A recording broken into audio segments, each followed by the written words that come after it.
the point of love languages is so that you can understand somebody better in the way that they receive love, so that when it's time for you to project the love onto somebody else, you now know how best to do that. And so now when it comes to Jesus, of course, you know, he's no longer like on the earth physically, and so it's kind of hard, I don't know if you're anything like me, to picture him as a person that has a love language. And so today in my Bible study, I was just like talking about how important it was to cultivate that relationship to the way that I want it to be. Like to be far more intimate with God and to walk with God intentionally. And without thinking too much into it, I was just typing, you know, quality time is God's love language. And so I ought to do that more with him. And I'm like, that is a brilliant YouTube video. And so that's why I'm here. Guys, and welcome back to my channel. Thank you so much for being here. My name is Krupa and I create faith-based content here on YouTube, and I post every single Thursday, so be sure to subscribe if that sounds like something you'd be interested in. I feel like right now in this generation we have completely lost touch with connection, guys. And I say that to say, like, when we feel like we're being, you know, intentional, we're not actually. For example, we might think, okay, like going on a date night to the cinema is like being intentional, or like, you know, watching our favorite TV show is, you know, intentional. But actually, where is that connection of like actually looking into one another's eyes, or like talking about something that's meaningful, or talking about the future? Like, where is that connection with the person that you're spending quality time with? And so I feel this with Jesus. Like, you and I both, like, we are in this generation where disconnection comes naturally to us than connection. And so I feel like I project that, or I could run the risk of projecting that onto my relationship with Jesus, because he's not physically here. So I'm like, I'm spending time with you, Lord, but actually, am I? Do you know what I mean?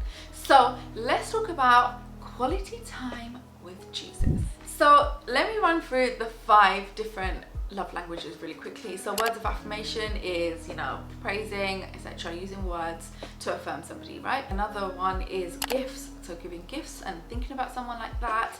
Then another is acts of service, so just taking something off somebody's load, or just doing something that might not be the most convenient for you, but you are being intentional about delivering that service, knowing full well how helpful it will be for the other person.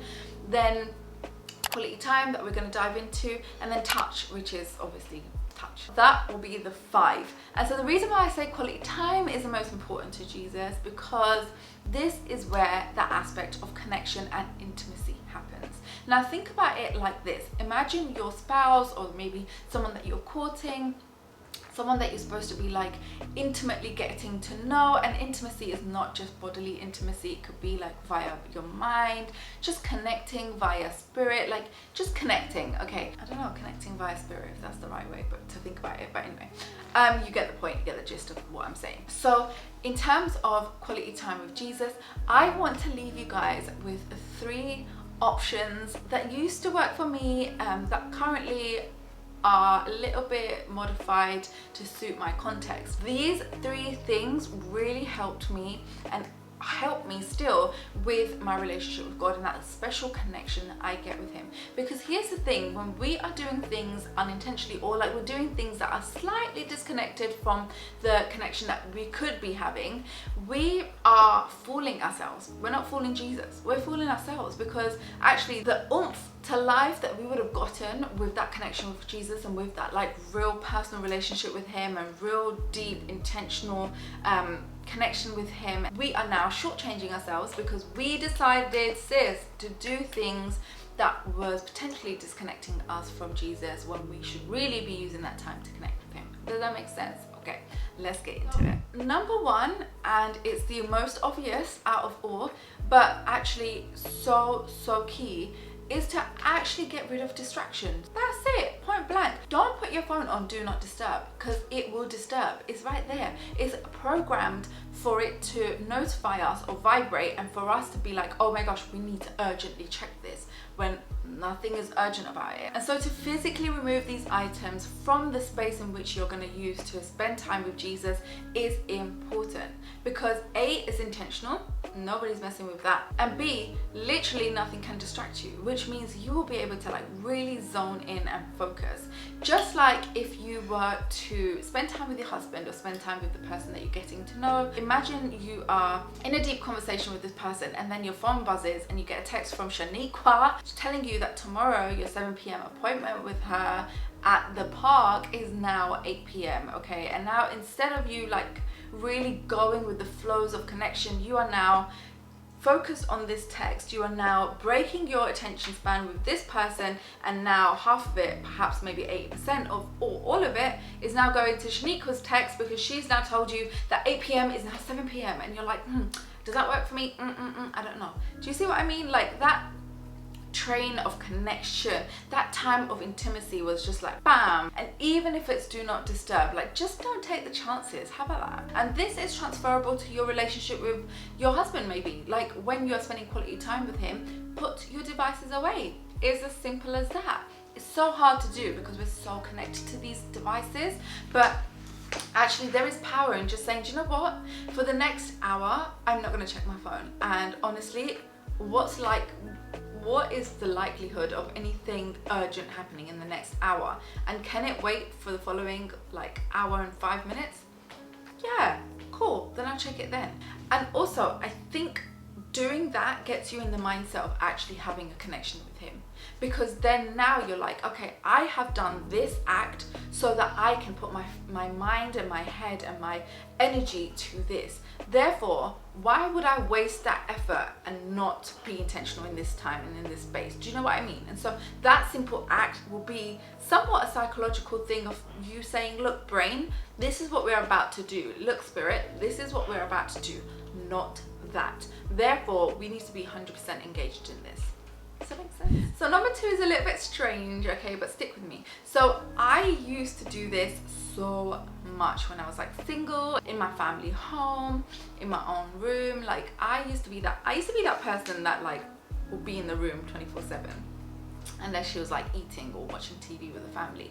But anyways, this is something that I used to do when it used to be the evening and I just wanted to spend time with the Lord without any distraction. And of course I don't want to go and leave my phone anywhere in the house, like nah. So I would put my phone away, as in like hide it in a drawer, and then I would turn off the lights, I would put my headphones in, put some worship songs on, and I would literally dance in the dark. How, do you know what, if you're not a believer and you're watching this, is cringe.com, I get it, okay, please don't judge me. But if you are a believer, you might see the logic in what I'm doing. Yeah, so I would literally turn off the lights, hide my phones, put my headphones on with my little iPod, okay, and I would literally dance and sing to the Lord, like not even to the Lord, with the Lord. Like his presence, guys, was tangible in that situation, in that context, because of A, the intentionality, and B, because of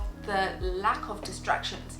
Here's the thing, you might think you can focus very well, and I don't doubt that, you probably can, but at the same time, you might be focused on the Bible, and then at the corner of your eyes, you see your lamp, and you're like, damn, that lamp is dusty.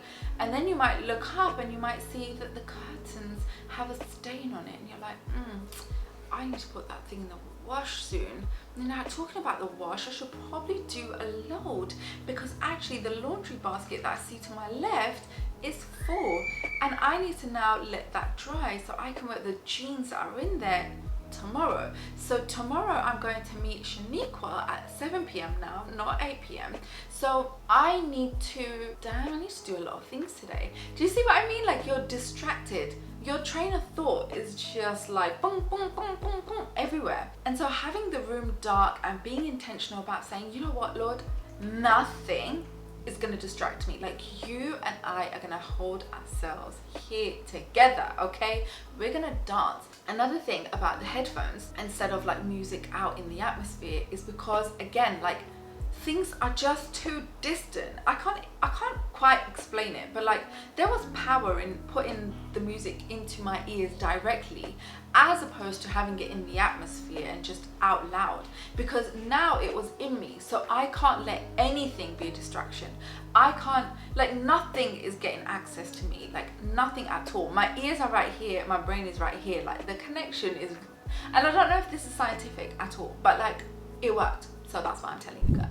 Number 3, again, probably an obvious one, but one that we don't do nearly as much as we should. That is go for walks with Jesus. Think about it, like especially in the West, going for walks with your partner is something that you just do, right? It's just something that you have access to, and therefore you do. And it's a mode of spending time with them, having that connection, and then doing something together. Again, I'm about to sound so crazy out here, but maybe my imagination is just wild and I'm just a little bit too much, I don't know, but I would genuinely walk and put my hand out like I'm holding my husband. Not all the way out like a crazy woman like that, but like just putting it there on the side. And something that I used to do as well, which is like in the local parks where I used to live, you kind of like know anyone and everyone basically. And so to avoid that, I will put my headphones in and I will pray out loud. So to the person that thinks that they can disturb my time, they will actually look at me and be like, do you know what? She looks like she's on the phone. So you know what I'm gonna do? I'm gonna leave her alone. And instead, these times I've got my headphones in and I am just praying in tongues at this point. So even if you were to hear my conversation, you'll be like, what on earth is this? Go for walks with Jesus. Hold his hand. Link his arms, okay? Let him lead you. And the thing is, if you're struggling to like take your imagination there where you're like, but how can I spend quality time with somebody that's not actually here? Like if you're struggling with that, just think of it quite literally, like you are the bride, he is a groom. What do you do with that situation? The obvious is to build intimacy. You obviously would go out together, you will speak, you will talk in dreams, you will talk in the future, you will talk about things that you might want to change, things that you want to see in the future that you don't like currently, like just things, I don't know, but like you know how you would with your husband, it's the same thing that you apply here. And then of course if you're doing it whilst you're single, you now have a great understanding of how you can spend quality time with your future spouse. And so actually it's transferable, it's interchangeable, and so I want you guys to like kind of think about it like that basically. I will leave you guys with that. I hope that you enjoyed this video. I hope that it's given you some kind of new motivation, some kind of new understanding perhaps on how you and Jesus can build that intimacy and to further endorse that in your relationship if you've already got that, and to further deep dive into that special connection between you and the Lord, because that is something that we are blessed as those that believe in Jesus that we've got, which is a relationship with the Lord. It's not religion, it's relationship. There's a huge difference between the two, and so this is very much a relationship. And so the best way to really think about it is, okay, how would I do this with my husband? Imagine if my husband's love language was quality time. Well, maybe I'll make a meal for him and then we can talk over that meal. Maybe I'll light a candle and talk, you know, about the future. Well, you can do the same with Jesus. That's exactly how we ought to think. That's exactly how we ought to get creative with Jesus too. So let me know if you do something with Jesus that encourages quality time with him that I haven't mentioned on this video, which of course will be loads because I only mentioned 3 different things. So let me know in the comment section down below. I shall see you there, but I shall also see you in the next video. Bye.